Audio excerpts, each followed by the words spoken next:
Bonjour, aujourd'hui une nouvelle vidéo comment identifier les moisissures sur une gousse de vanille.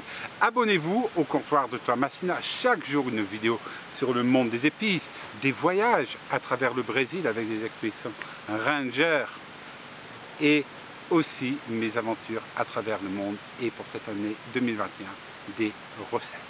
Et oui, même aujourd'hui, il est possible d'avoir de la moisissure sur des gousses de vanille.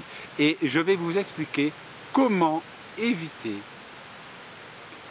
d'avoir ce phénomène sur vos gousses, comment ce phénomène se produit et aussi les mauvaises méthodes de conservation de la vanille. Car il faut savoir une chose, conserver de la vanille dans du rhum, conserver de la vanille dans un congélateur, frigo, j'appelle ça tout simplement, je n'ai pas honte de le dire, l'arnaque à la vanille. En effet, pourquoi? Est-ce que vous avez déjà vu dans un pays producteur de vanille, une vanille conservée dans un super congélateur, dans un congélateur à moins 20 degrés, dans un frigo à 4 degrés? Non. Ou dans du rhum? Non. La vanille est exportée de Madagascar dans des cartons avec du papier sulfurisé. La vanille n'aime pas les chocs de température et surtout, qu'est-ce que la vanille déteste le plus? C'est une mauvaise préparation. Donc, toute personne qui vous dit conservez votre vanille dans du rhum, c'est la meilleure méthode, ou dans un congélateur, fuyez. Cette personne ne connaît pas le monde de la vanille. Pourquoi beaucoup de personnes disent conservez votre vanille dans du rhum ou au congélateur? Le rhum est un conservateur naturel comme l'alcool. Plongez quelque chose dans l'alcool, il va durer des années. Faites pareil avec une vanille mal séchée, elle va durer des années, elle ne va pas moisir. Pareil pour le congélateur va totalement retirer son taux d'humidité à votre vanille. Donc achetez de la vanille rouge, de la vanille gourmet, ça vous coûtera beaucoup moins cher et vous aurez le même résultat. Deux raisons vont être couplées pour que la vanille moisisse. C'est quoi? Tout d'abord, la baisse du taux de vanilline. Si une vanille a un taux de vanille très bas, c'est tout simplement car elle a été récoltée prématurément sur le pied. Et ça, c'est très mauvais pour la variété Planifolia. Le taux de vanille est relativement en baisse depuis plusieurs années à Madagascar. Et aussi, une vanille qui est récoltée avant va avoir aussi un très mauvais séchage. C'est-à-dire, tout simplement, il faut savoir que la vanille va subir un échaudage, un bain à 70 degrés pendant 2 à 3 minutes. Si vous souhaitez en savoir plus sur la préparation de la vanille, c'est ici, mais l'important c'est le séchage. Regardez cette vidéo où j'explique comment acheter une bonne vanille de Madagascar, vous verrez que vous pouvez savoir faire un nœud avec. Je ne vais pas reprendre la vidéo que j'ai faite, comment bien acheter, comment une bonne gousse de vanille de Madagascar.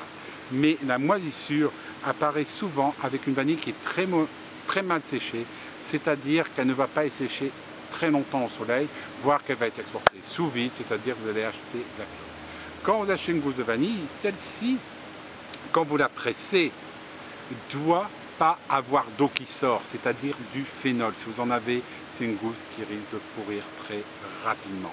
Pourquoi à Madagascar, ils ont exporté cette vanille?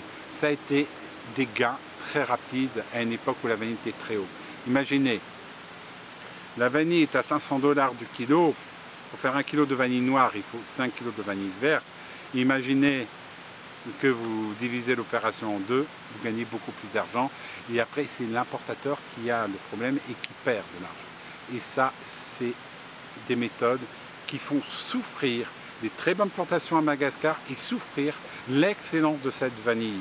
Car à force de ces mauvaises habitudes, les clients ont perdu confiance à la vanille de Madagascar. Et pourtant, c'est une grande vanille.